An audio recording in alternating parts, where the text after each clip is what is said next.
Welcome to Women at Halftime podcast, but not just for women, for you men too. If you're at mid-career or the halftime of life, our inspirational topics are not only fun, but also meant to help you maximize and write your next chapter. Right here with me, Deborah Johnson. Well, hello, everyone. It is great to be here with you today. I'm so happy to be able to present and interview Captain Jim Palmer. And as a reminder, the focus of our podcast, I usually try to put episodes together, helping those who are at mid-career, at the halftime of life, and we sneak in a couple other things, but just fun subjects, and also very interesting for almost any time of your life. And so today we've got some great things that we're going to cover with Jim. He has quite the background. Want to remind everybody to make sure you pick up my new book, Stop Circling. It's a great little book. And brand new, coming out. And as this is released, it'll be out for a couple months, but make sure you get a copy of that. So thank you for joining me today, Jim. It's great to have you here. It's great to reconnect with you. I mean, I was very privileged to have you on my podcast, Dream Business Radio. We had a great time. Yeah. So I'm very honored to be on your show. Well, you have quite the background, and I'm going to let you tell a little bit of that background. But after like 30 years of business, you decided to just launch into your dream business. And that's what we're talking about, is building your dream on what if. And you really answered that question for your life, because you kind of sold the home, went off with your wife, bought a little yacht, and went out on a boat. Yeah. You can see the pictures. If you're watching the video, you can see right behind you. So yep. Jim, I'd like to know, and just kind of fill everyone in, why you did that, first of all, and what that process, what kind of business were you in that you felt like then you could just do it on a boat? I'm in the same business, but what was happening, my wife, Stephanie, was in a pretty high pressure job. And, I've been an entrepreneur since 2001, and I wasn't location dependent, as they say. But when she decided to leave her job, she was running a pretty large daycare center. All of a sudden, we weren't location dependent. And we had been in our home for almost 30 years, Deborah. We raised 4 kids, and I guess we had 2 grandkids at the time. I have to go back a little ways. But Stephanie came home one day and said, we need to go on a big adventure. Our life has been so predictable. And, it was just, we did everything by the book. And, we wanted to do something that was fun and adventurous. And, in 2001, not only did I face about almost a year and a half of unemployment, that I had cancer back then. So I was 41 years old. And I kind of thought, I didn't know if I'd be around in 5 years or not. Thank the good Lord I am. But, it's just so many things had fallen into place. And we thought, instead of just waiting for the right age, 65, 67, 70, 50, who knows what, let's figure out a way where we could go on a big adventure for a year. We didn't know exactly what that meant, Deborah, but we had purchased a boat a few years earlier, like a 30-foot boat. That was our weekend boat. We could go down on the weekends and sleep on it in the Chesapeake Bay and just have a great time. So we fell in love with boating. And we didn't know if we were just going to go travel, maybe live on an island for a year, then come back and set up shop again in a house. So we decided to live on this boat, and we were going to go up to Rhode Island, where one of our 4 kids lived. And then we would take the boat to Florida in the winter and then come back and see what happened. About 2 months into this 1-year adventure, so to speak, we fell in love with the lifestyle. And long story short, if that's ever possible with this kind of story, is we did it for 5 years. We traveled 12,000 miles. Our last winter cruise, we went all the way down to the Keys, and it was just amazing. And Stephanie's pretty good with the phrase. In fact, she put a nice picture book together. But the expression she came up with was that we traded practical and predictable for adventurous and exciting, which kind of really described our lifestyle for a while. The biggest challenge I had, being a small business coach, and my work involves Zoom. Well, it used to be Skype, but now today it's Zoom. Mm-hmm. So I had to figure out Wi-Fi not being connected to land, right? So I had a bunch of portable Wi-Fi units, and I had to buy data plans and all that. But we just decided to figure out a way to live this adventurous dream business life while still working. So that's what we did. Wow. Wow. That's, and you decided this in your 40s, and that's a big deal, right? I mean, I'm right? That's what you were said at, well, 41 in your 40s. Well, 41 is when I lost my job and then got cancer. I see. We did this, 5 years ago. I'm almost 65. So 59 or 60 is when we started our 1-year adventure. Okay. Yeah. But when you had, you had cancer pretty much, I mean, officially halftime of life, they say on the internet, how much we want to believe that. Yes. It's about 40 years old, 45. But a lot of people start asking some of those questions at that stage. And especially because you had that life event of having cancer. Yeah. That's a wake up call. And we have different times we have wake up calls of just, what we're doing. I love that phrase, though, that you were trading the practical and predictable for adventurous and exciting. That's just really great that you're doing that. And that you've had this clock ticking and you felt like, well, it's time. We need to do something. Yeah. It's funny you say the clock ticking. Right back there, I don't know if you can see it. I have one of those sundials, not sundials. That goes way back, doesn't it? Yeah, the old egg timer. Yeah. Well, I've had that all this time. And, when you move to a boat, there's not a lot of room, even on a big boat. But that's the one thing I took from my home office, because I always remember the sand is always running out and you can't stop it. And once it's done, you're done. So that's why we just really wanted to do it while we're young and healthy and, just have an adventure. We really had no idea it was going to go on for 5 years. That's so much fun. And then, so that was really kind of this tipping point. I wanted to kind of use that word because I think for a lot of people, they've used that word for business, but sometimes you need to use that word for life. Yes. Thinking about what do you want to do in life that, none of us knows. We're all on the same train going, we're not going to live forever, to be able to do some of those things that you've always wanted to do. So, but at this point, after the 5 years, you kind of had to adjust back to land because now you are not on the boat full time. No, so how was that adjustment? Yeah, how was that adjustment? Because when people are thinking about making a big change, I've known people selling their homes and moving across the country, and then they're thinking, oh, this is not all it was cracked up to be. So now what do they do? So how did you maneuver this whole change back as well? Stephanie started feeling it probably a year before I did, just not a yearning, but feeling like, I wonder if that's enough. And then we went to Florida again. But, the thing is, when we lived on the boat, we didn't have a car. We didn't commute every day. We lived on the boat. We traveled on, like I run my coaching business 3 days a week, Tuesday, Wednesday, Thursday. And so we could travel the other days. And it was always planning and just exploring new little towns along the East Coast. And so that was really neat. And just there's something about the water that's very calming. Of course, sunrises, sunsets, all that stuff. But we started feeling, maybe we need to spend more time with family. And we did see family. Like a lot of our family came down to the Keys and would spend a week, which to me, it was like when we lived on land, sometimes the kids would come home for either Thanksgiving, Christmas, maybe Easter. And then it's a big, I don't know what the right word, kerfluffle of people in the house, for 2 or 3 hours, and then everybody leaves. But people would come and stay with us, and her sisters traveled with us, my son. So we had people for longer times, and they got to experience it. So that was nice. But the other part is Steph's dad was 95. Wow. And, for so many years, we're like, we don't know how much time but it was getting clear that time was running out. So anyway, when we came back from the Keys, we decided to sell the boat just this past July. So it'll be a year coming up in July. Boy, time flies. And the other thing, which was sort of driving it, was, interest rates were going up, diesel prices were going up. So this lifestyle, I don't care who you are, it was expensive. Right. And, now I'll be 65 in June. So, you're starting to look at some kind of an end game. Right. I said, you know what? we got to be with family. We're going to put our feet in the ground for a year, and then we'll figure out what's next for us. Right. And, I mentioned Stephanie put together this beautiful photo album, went through thousands and thousands of pictures of our journey. So that was the first page, trading practical and predictable for adventure.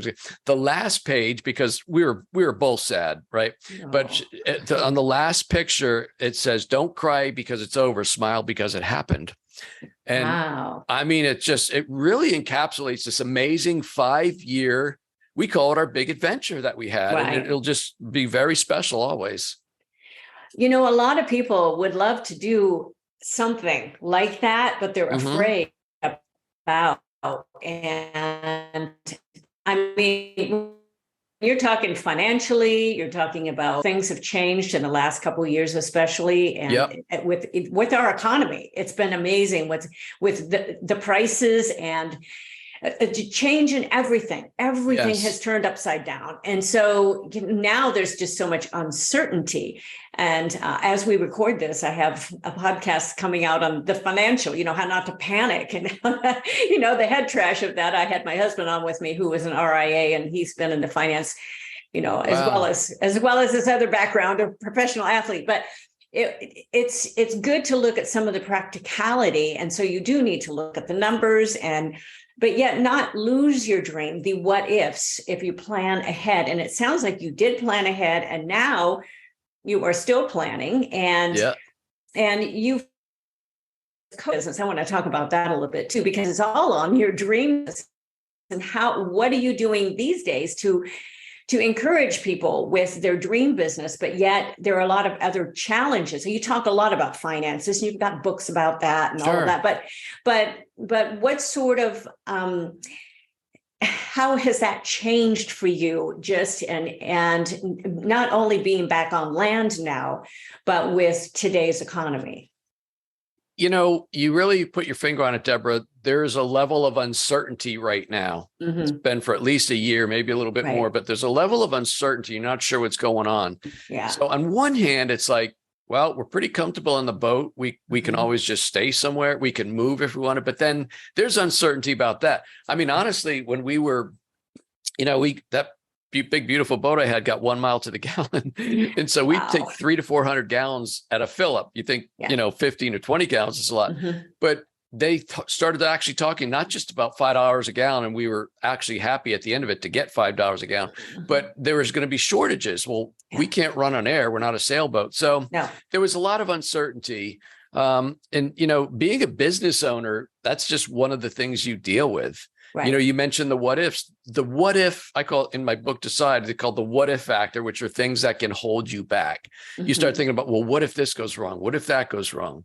Mm-hmm. The last book I wrote was called Just Say Yes, right? So when you got an opportunity for an adventure, or just say yes. It's like, that's my variation of, jump and learn how to fly on the way down, which is honestly what we did. I mean, the only time I'd been on a boat in the Atlantic Ocean was on a ferry going to Martha's Vineyard when I was a kid, and we drove our boat all the way up to Rhode Island. Wow. I mean, it's a miracle we did. It's almost a miracle that you made it. Yes, exactly.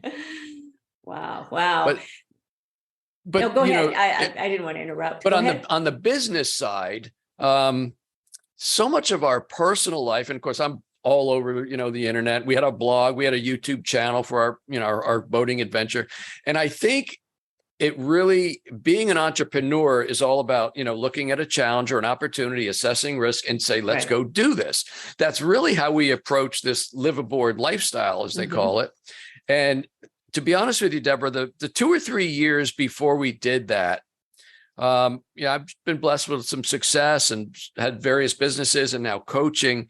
And I don't want to say I was coasting, but things were good. And, I coming up on, 22 years or whatever. And so I was okay with that. Right. I mean, you get to a certain point where you can either keep the hammer down like constantly, and next thing you know, you face plant on your desk. I didn't want that. Mm-hmm. So I really started to figure out, what does a dream business look like? And I determined I wanted to work 3 days a week. I just had to figure out I can do that as long as I'm very busy those 3 days. Right. So I figured that piece of it out.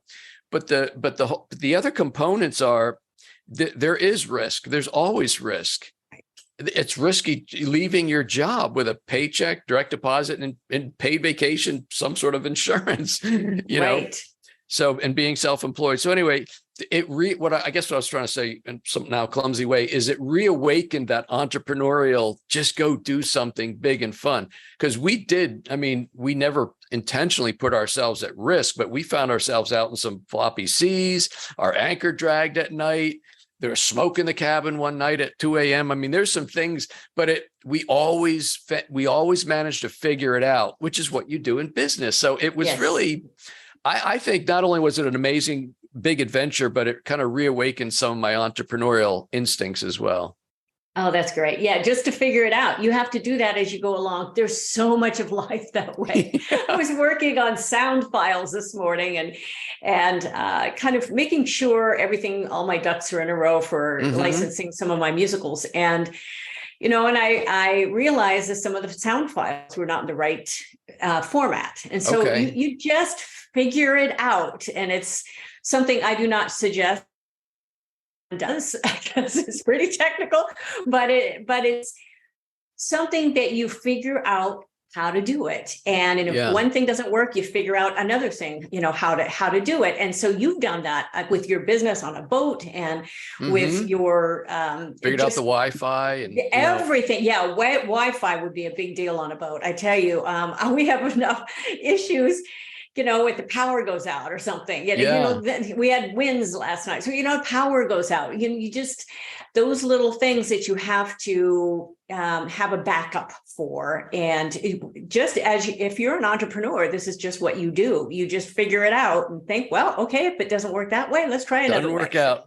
So quick, funny story. So we were traveling on this day, but I was doing a webinar in conjunction with somebody else. So it must have been a normal day. I don't work, but we were traveling and we were going to be at anchor that night. And I look ahead and I actually have this program. I can see where cell towers are. I said, well, so we're pulling into an anchorage. Oops, the cell's losing. So I backed up and we anchored somewhere else. And then the signal was a little iffy. So the portable, they're called jetpacks, about the size of a cell phone, but it's basically a portable Wi-Fi unit.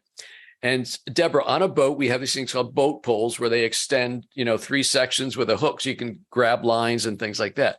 I had 2 of those and I extended both of them, duct taped them together and duct taped my Wi-Fi unit and I went to the top of the boat, unzipped the canvas and stuck it way up in the air. And I got a signal and I did my webinar that night. On anchor. That is so great. I love that story. You just figure it out. I love that story. You just have to be so resourceful. And before this, now there's a new MacGyver out now, but there was another MacGyver before this, some of us that are a little very older, much we so. remember the other MacGyver. And it was like, that's what he always did, was just figure it out. He kind of got into the situation.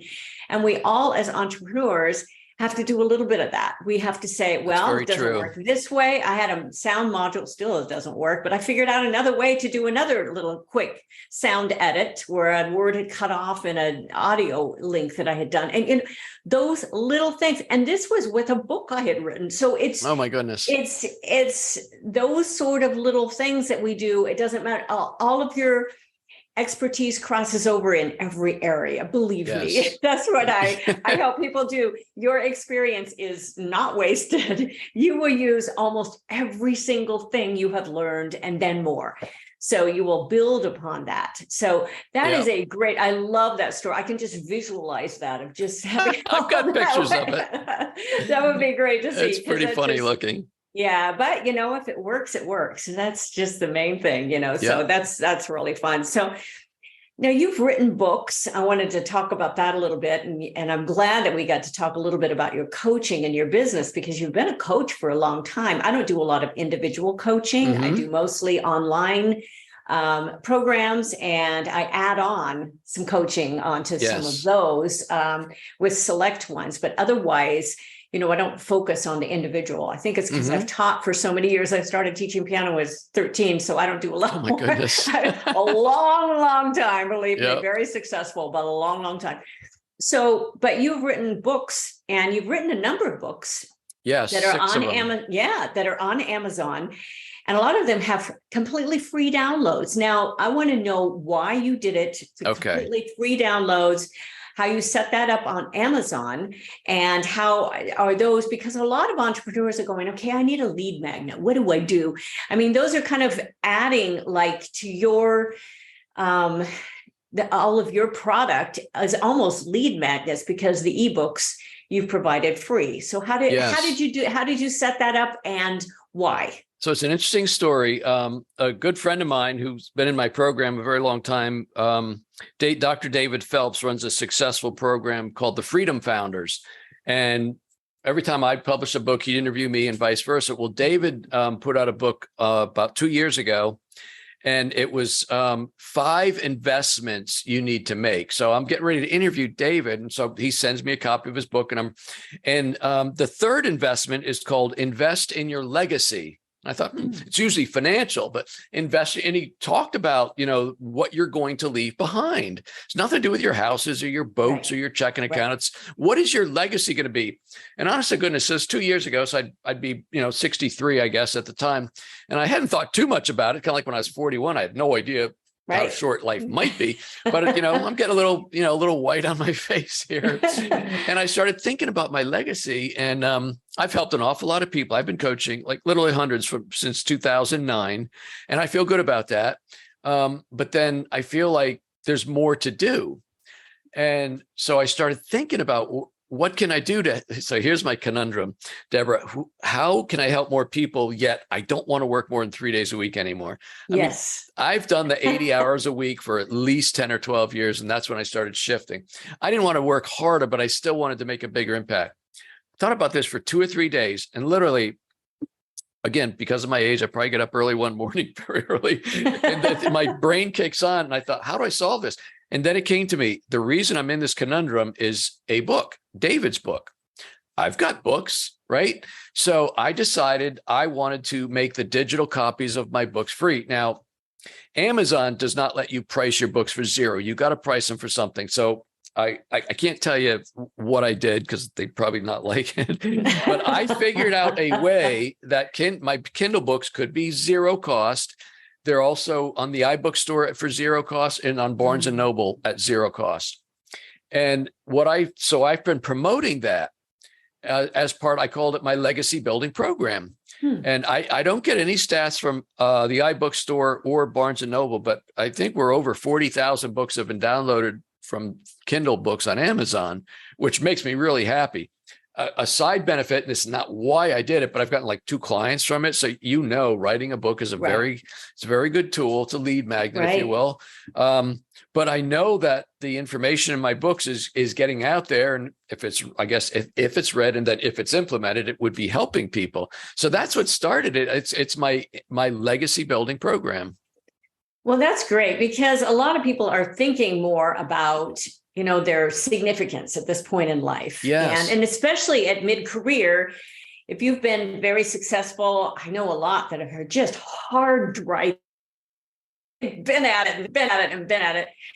And now you kind of faced with, especially when we had the shutdowns, you start working maybe from home and then you're thinking, okay, do I really want to do this the rest of my life? Plus, you don't know. We didn't know a lot when the start of all of that happened. I mean, are we all going to die? I mean, what's going to happen? I mean, so there's a lot of people that said, oh, wow. And that's, that little wake up call thinking, is this really what I want to do? And now, I mean, our employment, they're kind of facing where they're needing people because people just don't want to go back to the same thing. They want to have a little bit more of that freedom or, kind of choose where they want to go and how they want to work right now. And the entrepreneurial lifestyle is not for everyone. And actually, I help people to expand within their present work, because you can expand and do more to where you feel like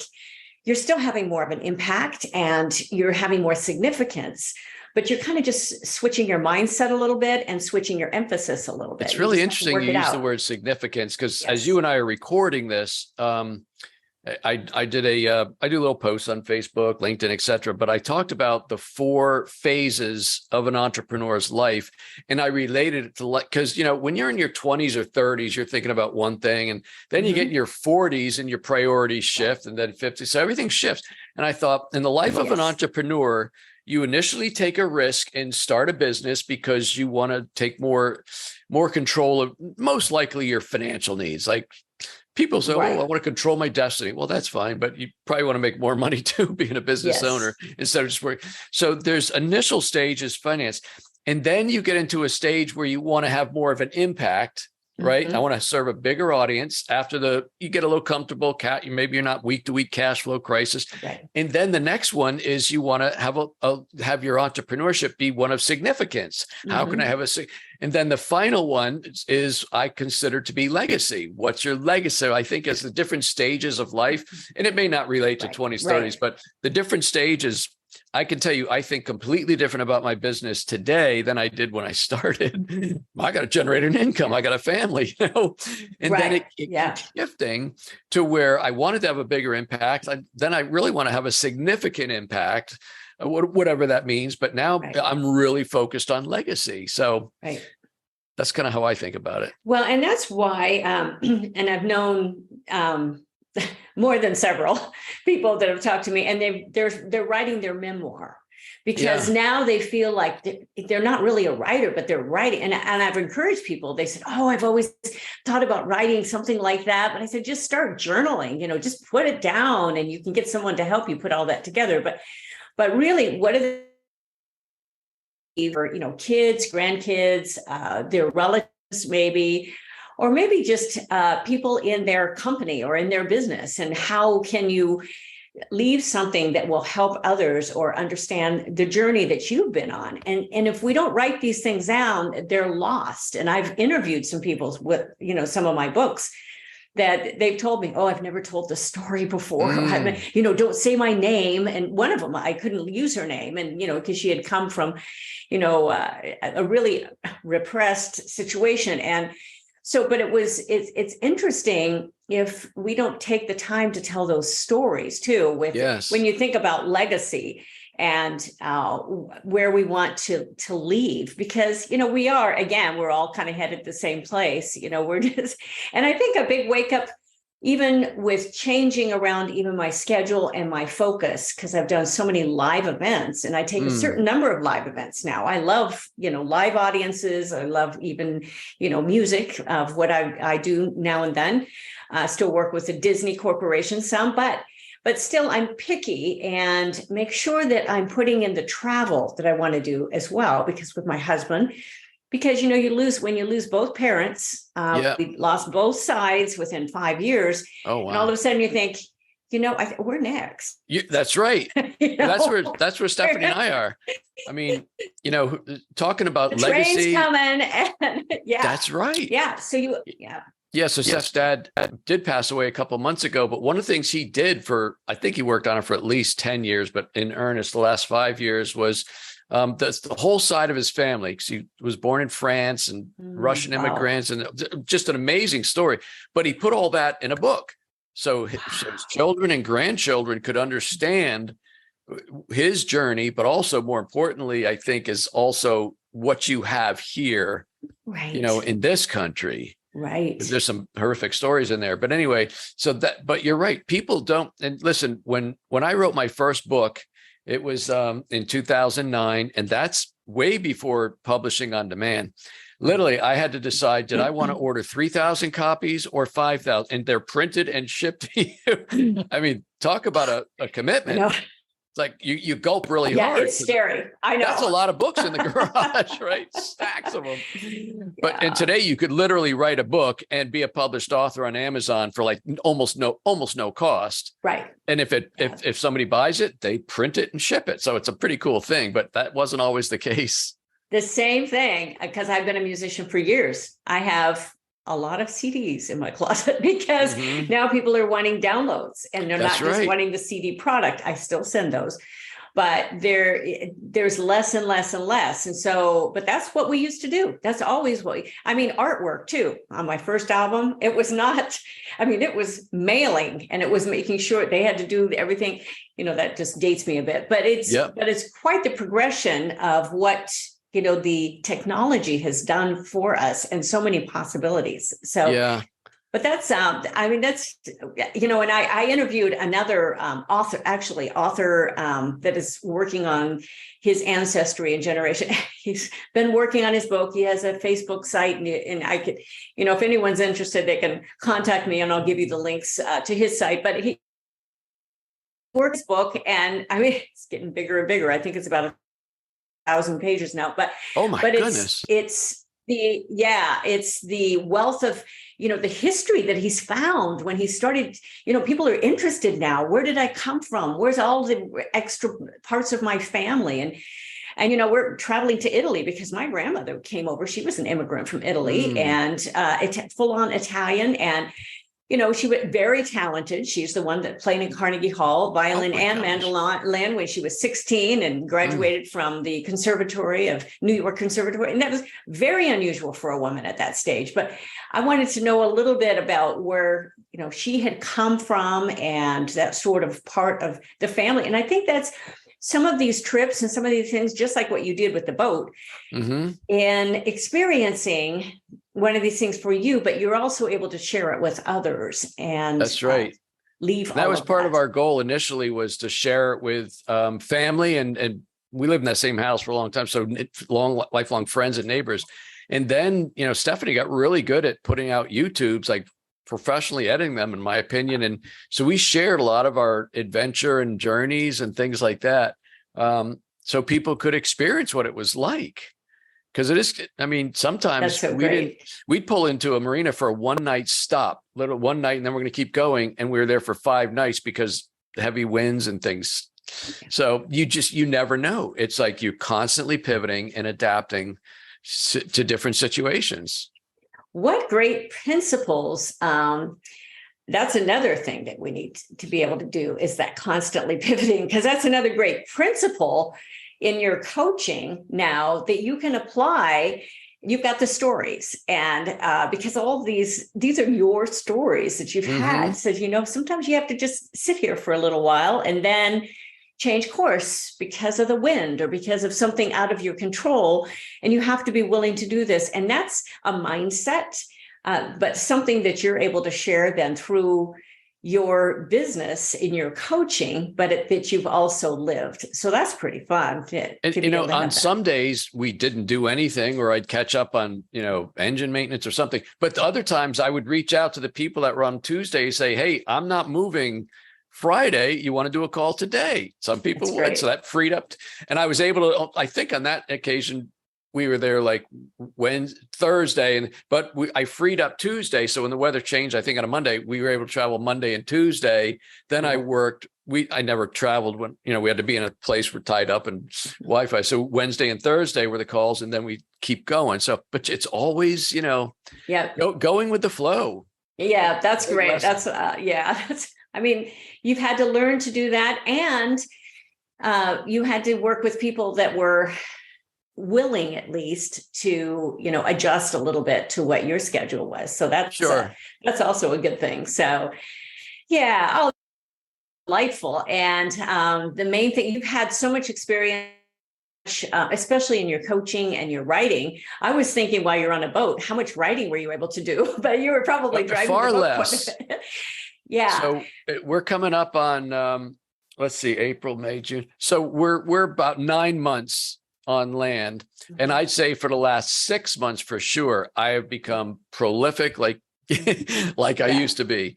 When you're living on the boat, I'd be very focused on my coaching days. I might do a little bit, but when you're coaching, like from generally 9 to 5, so to speak, very brain dead. So, and then when we're traveling, there's planning the routes, looking where there's low bridges we got to be aware of, or what's the weather going to be where we leave, and what's the weather going to be where we take off, and then what if there's so many things that go into it that it didn't leave a lot of, I call bandwidth for me to be creative. Right. But about last September or so, after we spent a couple of months kind of getting ourselves situated, I started writing again. I put out like 5 like really good reports and ebooks, and I created a course, teach people how to create a virtual mastermind. I started all this because what am I doing? I'm not planning routes. I'm not taking care of the engines or just doing anything. So you might as well take advantage of it.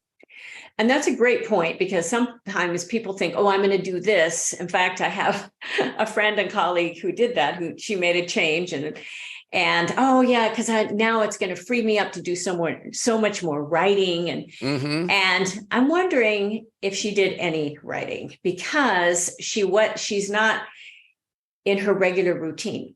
And it all of a sudden, when you have a big change and all of a sudden she's becoming a caregiver, but she feels like she'll still have all of this extra time, that's out of your normal routine. And also, are you writing for something?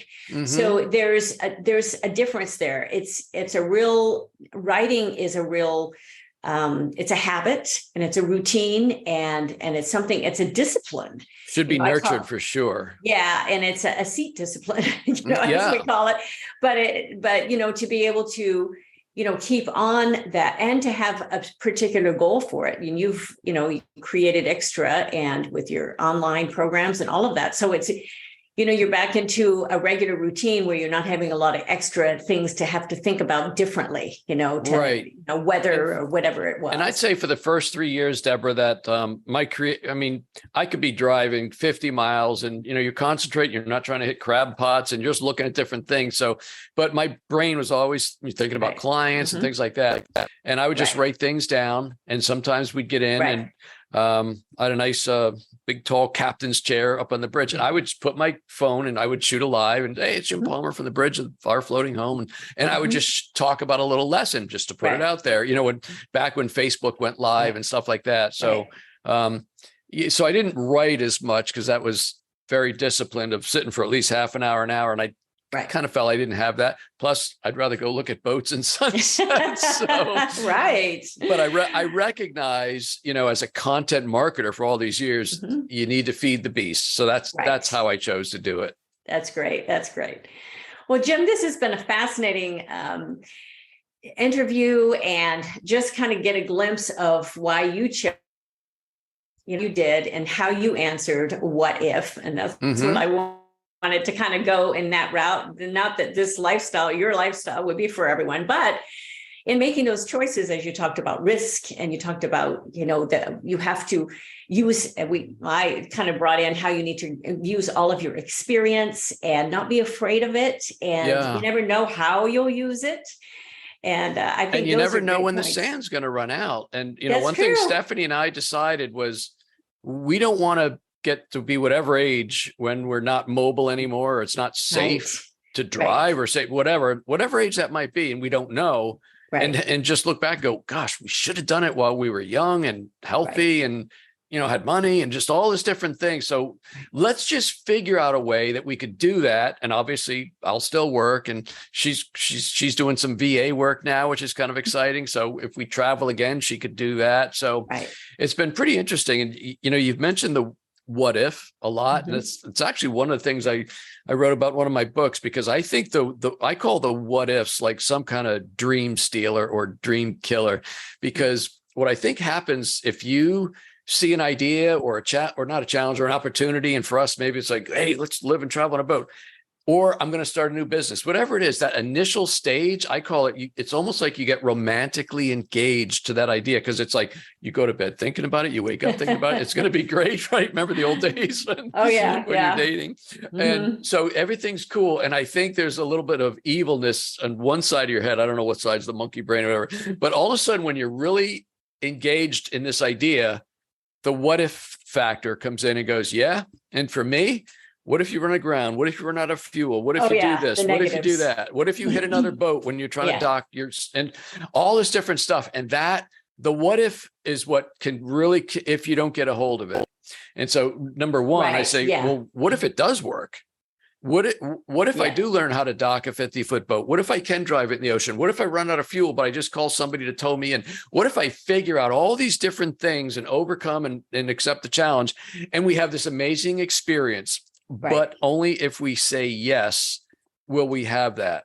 So when you're faced with what ifs in business, as a lot of people, there's a couple of people I'm helping right now kind of start speaking businesses. And of course, there's a big fear there. Well, what if nobody comes? Or what if I screw up? I said, what if you do? But what if you turn out to be a great speaker and you help a lot of people grow your business? What if it goes really well? Isn't that the same? Isn't that also a possibility? Right. So sometimes it helps to have somebody present the other side, because the what if, that negative track that plays in your head can be pretty deadly. It sure can. And you need to deal with that. You really need to realize that's going to be there. It just is. So real quick, I'll just take one more second. So guess what? In the first month we owned the boat, I ran aground. I did it right in front of the marina. It was a beautiful spring day, and there was all these people milling around, and I could hear them going, doesn't he know it's shallow over there?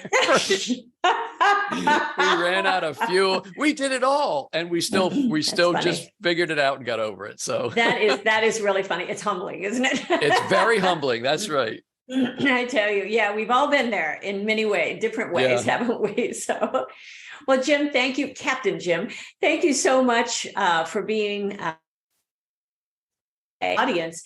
And how can people contact you? And you've got a bunch of free stuff online. They can find you if they find your website and all of that. Yeah. So getjimpalmer.com. Getjimpalmer.com is my home base. From there, you can find everything. Probably the easiest, if you want to get my books for free, is go to Amazon. Now, it turns out there's another famous Jim Palmer, used to be a baseball player of the Baltimore Orioles.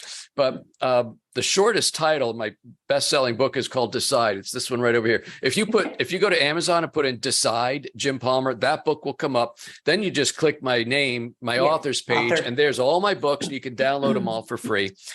If you're curious about the lifestyle, our YouTube channel was Our Floating Home. Floating Home. And you can see a tour of the boat. You can see a lot of our journeys around if you're curious about that. And that would be it. That's great. I'll put those, I put an article out with every one of these interviews. So they'll have the links to that right into the article. So make sure, those of you who are listening, make sure that you click into that. All the links will be there for your podcast as well, and on YouTube. So, but this has been just so much fun. What a fun time. I hope it encourages people to pursue, at least to look at the options for answering positively the what ifs. You look at both sides. There's always a pros and cons of almost everything that we look at. But to look at that and to not let fear hold you back, and look at even the finances. And there's so much material out there that you can look at, and a lot of ways to do things. And deciding on your lifestyle, maybe you can live with a little bit less, or you have so much in this country. It's so interesting. I think you've watched all of our stuff, Deborah, because another one of Stephanie's sayings on her videos is she goes, we decided to live with less so we could experience more. You're you don't even know what you're talking about. All these great expressions. It's a pithy statement, as I say. Isn't it though? Try to put everything in a bite size. So, well, thank you again for joining me, and for all of you tuning in. Make sure that you listen every week, womenathalftime.com, for our podcast. And get on our newsletter too, because you will get the articles like the one with Jim and with others that we come out every single week. goalsforyourlife.com/newsletter. I try to say that slow. My husband says you talk too fast. So make sure you've got that goalsforyourlife.com/newsletter. Deborah Johnson speaker. There's you talk about a lot of Deborah Johnsons. There are a lot of. Yes, that's quite a common name. In the world, it was a baby boomer name. But it's Deborah Johnson speaker. You can get me all on social media. It has all my links there, so you can get right to me. And DJ Works Music. People love the music. I have a lot of music. So thanks again for joining me, Jim. And my pleasure. For all Thank of you again. And it was great to be here. And I'll see you again next time. So bye-bye for now. Thank you for joining us. It is because of our wonderful listeners like you that we keep going strong week after week. We'd love it if you'd share and follow us to not miss a single show, and even write a review. You can also find all of our articles, products, and links at womenathalftime.com.